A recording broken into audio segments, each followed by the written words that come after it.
Hello प्रिय विद्यार्थियों, good morning. आज हम बीए प्रथम वर्ष राजनीति विज्ञान का जो पहला पेपर है राजनीतिक सिद्धांत,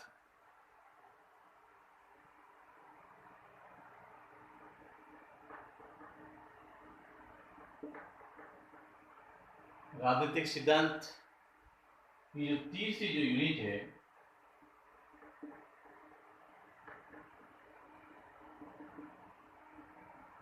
उसमें कुछ अवधारणा दे रखी है। उस अवधारणा में जैसे न्याय है, स्वतंत्रता है, समानता है, इस टाइप की जो अवधारणा दे रखी है, जिसमें आपके जो तीन में है स्वतंत्रता, समानता, न्याय और संप्रभुता।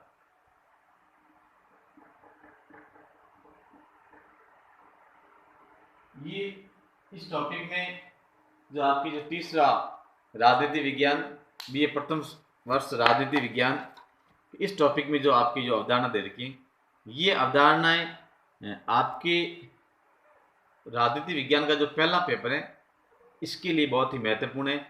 और ये न केवल राजनीति विज्ञान आपके बीए प्रथम वर्ष के में भी काम आएंगे। अगर आप में से कुछ विद्यार्थी राजनीति विज्ञान में एमए करना चाहेंगे, स्नातकोत्तर डिग्री करना चाहेंगे, या फिर आगे की आप राजनीति विज्ञान के पेपर को लेकर के आगे आप स्टडी करना चाहोगे, सिविल सेवा में अगर आप में से कुछ विद्यार्थी जाना चाहोगे तो उसको लेकर के हो, या फिर आप ग्रेजुएशन के बाद में कोई second grade first grade school lecturer की तैयारी करना चाहोगे तो उस पेपर के दृष्टिकोण को लेकर भी ये जो आपकी जो तीसरी यूनिट राजनीतिक सिद्धांत की पॉलिटिकल थॉट की जो तीसरी यूनिट है, इसमें से कुछ अवधारणाएं न्याय को लेकर है, स्वतंत्रता, समानता और संप्रभुता। इस प्रकार की जो अवधारणाएं ये आपके लिए बहुत ही इंपॉर्टेंट है। आज हम बात करें वो इस पे बात करेंगे न्याय की। न्याय की जो अवधारणा है या न्याय के बारे में हम बात करते हैं, जस्टिस।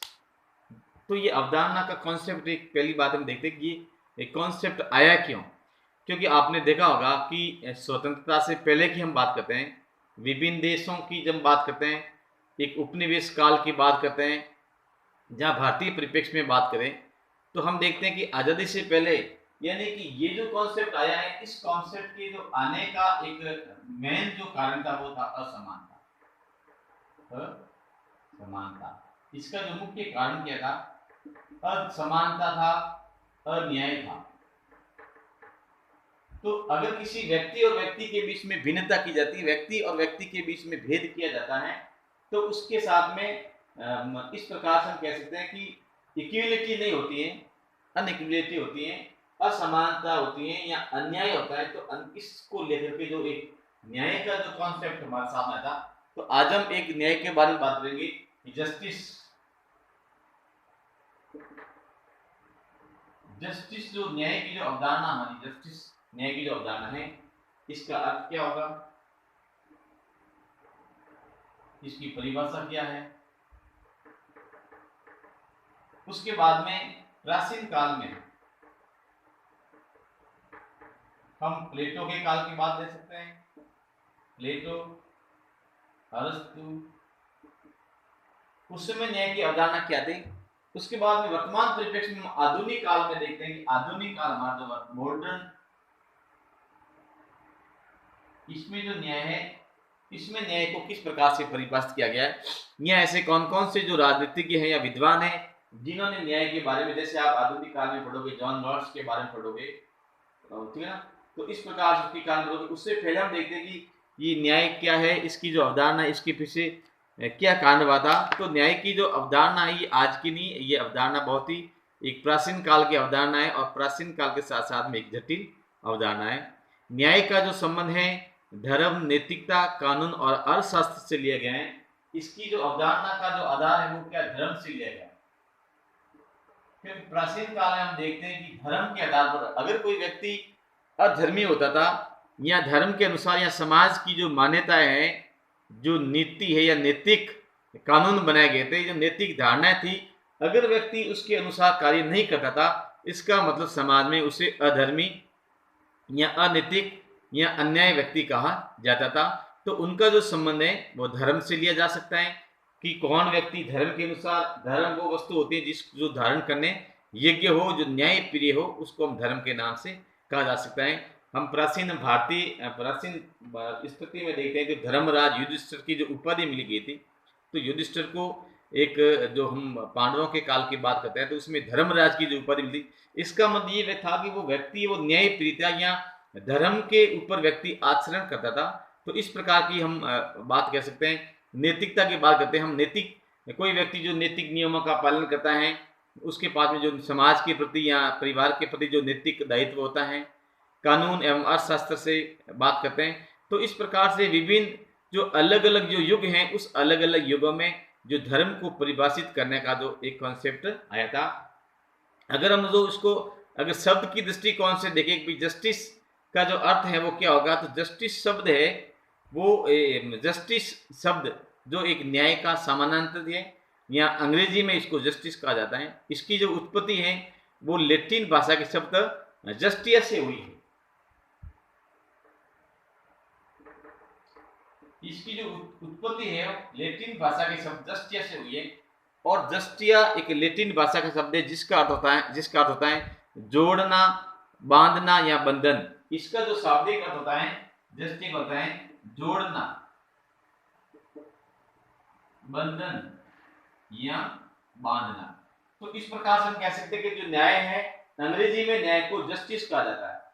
जस्टिस का अर्थ होता है न्याय, और जस्टिस जो शब्द है, ये जो शब्द है ये लैटिन भाषा के शब्द, इसका शब्द है ये लैटिन भाषा के शब्द जस्टिया से बना हुआ है, जिसका हिंदी में अर्थ होता है जोड़ना, बांधना या बंधन। यानी कि जो न्याय है, न्याय व्यक्ति व्यक्ति के बीच में जो भिन्नता होती है, जो भेद होता है, उसको किस प्रकार से बांधा जा सकता है, उसको कैसे व्यवस्थित किया जा सकता है, इस प्रकार की इसके एक अर्थ को लेकर के परिभाषा दी गई है। बार्कर जैसे जो विद्वान है, इन्होंने कहा कि न्याय मानवीय संबंधों के साथ साथ शब्दों की संश्लेषण तथा मूल्य को दूसरे मूल्य के साथ जोड़ने में न्याय का प्रयोग कर सकते हैं। रपेल जैसे विद्वान जिन्होंने कहा था कि न्याय का विचार समाज की सामान्य व्यवस्था से संबंध रखता है, यानी कि समाज की जो सामान्य व्यवस्था है, उस सामान्य व्यवस्था के अनुसार व्यक्ति कार्य करता है या नहीं करता है, उसके आधार पर उसको न्याय को दे सकते हैं। लेकिन आज हम न्याय की जो बात करेंगे, सबसे पहले महत्वपूर्ण बात करेंगे कि अरस्तु और प्लेटो, क्योंकि ये हमारे राजनीति विज्ञान हम देखते हैं कि प्लेटो और अरस्तु, हालांकि इसकी हम बात करते हैं कि जो न्याय की बात करते हैं, सबसे पहले बात करते हैं सुकरात की, फिर ये सुकरात के बाद में प्लेटो, इसका शिष्य था, और प्लेटो के बाद में अरस्तु, जिसे राजनीति विज्ञान का जनक कहा जा सकता है। अरस्तु को राजनीति विज्ञान का जनक कहा जाता है। तो इसमें विशेषकर हम देखेंगे कि प्लेटो के काल में और अरस्तु के काल में, जो प्राचीन काल में यूनान की जो नगर राज्य हुआ करता था, यूनान के छोटे छोटे नगर राज्य हुआ था, तो उस नगर राज्यों में न्याय के प्रति किस प्रकार की अवधारणा थी, या न्याय को लेकर के लोगों के मन में किस प्रकार की एक व्यवस्था थी, उसके काल को हम लोग पढ़ेंगे। तो उसमें न्याय के 3 प्रकार के जो सिद्धांत है वो प्रस्तुत बताते हैं। एक तो बताते हैं कि प्लेटो और अरस्तु से पूर्व यूनान में 3 प्रकार के जो सिद्धांत थे वो सिद्धांत लागू थे। इनके पूर्व की बात करते हैं, हम पूर्व काल की बात करते हैं कि क्योंकि प्लेटो और अरस्तु के बाद में हम देखते हैं कि एक राजनीति विज्ञान का एक व्यवस्थित अध्ययन किया जाता है। और अरस्तु ने तो यहाँ तक भी बताया कि political science is the super science, यानी राजनीति विज्ञान है वो सर्वोच्च विज्ञान की श्रेणी में आता है। जितने भी जो विज्ञान है, सभी विज्ञानों का ये सर्वोच्च विज्ञान है, इस टाइप का ये कहता है। लेकिन हम बात करते हैं कि प्लेटो और अरस्तु से पूर्व जो यूनान में जो नगर राज्य हुआ करते थे, उस नगर राज्य में जो न्याय के प्रति किस प्रकार की जो अवधारणा थी, उसके बारे में क्या कहता है। तो इसकी जो 3 सिद्धांत हैं, पहला सिद्धांत है क्रांतिकारी, फिर दूसरा व्यवहारिक है, और उसके बाद में जो इसका जो कानून है वो है परंपरा। तो 3 प्रकार से बात करेंगे। एक तो हम बात करेंगे इसके जो बात करेंगे परंपरागत, पहला जो सिद्धांत होगा परंपरागत, दूसरा जो सिद्धांत होगा वो क्रांतिकारी सिद्धांत, और तीसरा जो सिद्धांत होगा व्यवहारवादी, व्यवहारवादी सिद्धांत। ये जो अवधारणा थी ये प्लेटो और अरस्तु से पूर्व की बात है। क्या है? प्लेटो और अरस्तु के पूर्व के बाद, यानी कि अरस्तु और प्लेटो का जो काल था उस काल से पहले न्याय के बारे में किस प्रकार के जो सिद्धांत थे वो प्रचलित थे उनके बारे में हम बातचीत करेंगे। तो उसमें पहला था क्रांतिकारी सिद्धांत था, और क्रांतिकारी जो सिद्धांत था इस सिद्धांत को थ्रेसिमैक्स, जो उस समय का प्रमुख विचारक था, थ्रेसिमैक्स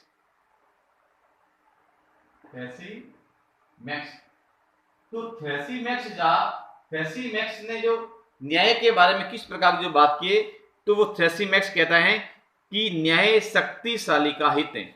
ये जो बात कहता है, ये कहता है जो न्याय है वो न्याय क्या है? शक्तिशाली का हित, शक्तिशाली का हित है। इसका अर्थ हो गया थ्रेसिमैक्स जो एक परंपरागत जो सिद्धांत कहता था कि प्राचीन काल में इस प्रकार की जो व्यवस्था है, जो व्यवस्थाएं चली आ रही थी, सॉरी ये जो है क्रांतिकारी के बारे में बात हैं, ये क्रांतिकारी विचार था जो बात करता था कि न्याय है वो शक्तिशाली का हित है, यानी कि न्याय शक्तिशाली का हित है, यानी कि जिसके पास में पावर होता है, जो व्यक्ति समाज में शक्तिशाली होता है उसी को न्याय मिलता है। आज हम देखते हैं कि वास्तव में देखते हैं न्याय के बारे में बात करते हैं कि हमें अक्सर ये देखा जाता है कि न्याय उन्हें ही मिलता है जो व्यक्ति पावरफुल हो, राजनीतिक दृष्टिकोण से पावर हो या इकोनॉमिक दृष्टिकोण से पावर हो, यानी कि जो व्यक्ति शक्तिशाली है न्याय उसे ही मिलता है। ब्रिटिश में एक कहावत है कि न्याय बिकता है, मतलब इसका मतलब ये हो गया जो व्यक्ति ताकतवर है, जिसके पास में ज्यादा संपत्ति है, वो इसको बिकता है। अब इसके जो इससे पूर्व जो परंपरागत जो सिद्धांत है, उस परंपरागतवादी सिद्धांत में जो सेफाल्स कहते हैं कि न्याय सत्य बोलना तथा अपना कर्ज चुकाना में है। जो परंपरागतवादी विचार ये कहते हैं कि सत्य बोलना और अपना कर्ज चुकाना ये न्याय। अब परंपरागतवादी तो परंपरागत जो न्याय का जो सिद्धांत है उसमें कहते हैं कि प्रत्येक व्यक्ति को सत्य बोलना, हम सत्य की बात करते हैं। अब आप सुकरात की बात करोगे कि सुकरात सत्य पर आधारित इसकी जो अवधारणा थी, सुकरात कहता था कि मैं सिर्फ इतना जानता हूं कि मैं कुछ नहीं जानता। तो इसका अर्थ ये हो गया कि जो परंपरागतवादी विचारक थे उन्होंने कहा कि न्याय है वो सत्य बोलना ही न्याय है, यानी कि असत्य बोलना नहीं, किसी के साथ में धोखाधड़ी नहीं करना, जो बात है उस बात को दूध का दूध पानी का पानी, यानी बिल्कुल सही सही बात को बताना सत्य है। ये प्राचीन काल की परंपरागत व्यवस्था चल रही थी। लेकिन आज की बात करें तो क्या सत्य बोलना न्याय है? अधिकांश व्यक्ति झूठ बोलते हैं, सत्य का सहारा लेते नहीं, असत्य का सहारा लेते हैं। तो परंपरागत विचारक विशेषकर जो सेफाल्स, इसमें जो बात है सेफाल्स की बात करते हैं, सेफाल्स कहता है कि सत्य बोलना और अपना कर्ज चुकाना। अगर आपने किसी व्यक्ति से कर्ज लिया है तो उनके साथ में धोखाधड़ी नहीं करना है, आपको ईमानदारी पूर्वक अपना जो कर्ज है वो चुकाना है। लेकिन क्रांतिकारी सिद्धांत कहता है कि मतलब न्याय शक्तिशाली का हित है, यानी जो व्यक्ति ताकतवर है, जो शक्तिशाली है, उसी को न्याय मिलता है। तो इस प्रकार से इसमें जो विचारक है इसकी बात करते हैं। उसके बाद में हम बात व्यवहारवादी सिद्धांत की जो बात करते हैं, तो व्यवहारवादी जो न्याय का जो सिद्धांत है वो सामान्य धारणाओं के ऊपर आधारित होता है। ये व्यक्ति के व्यवहार के आधार पर न्याय को परिभाषित किया जाता है।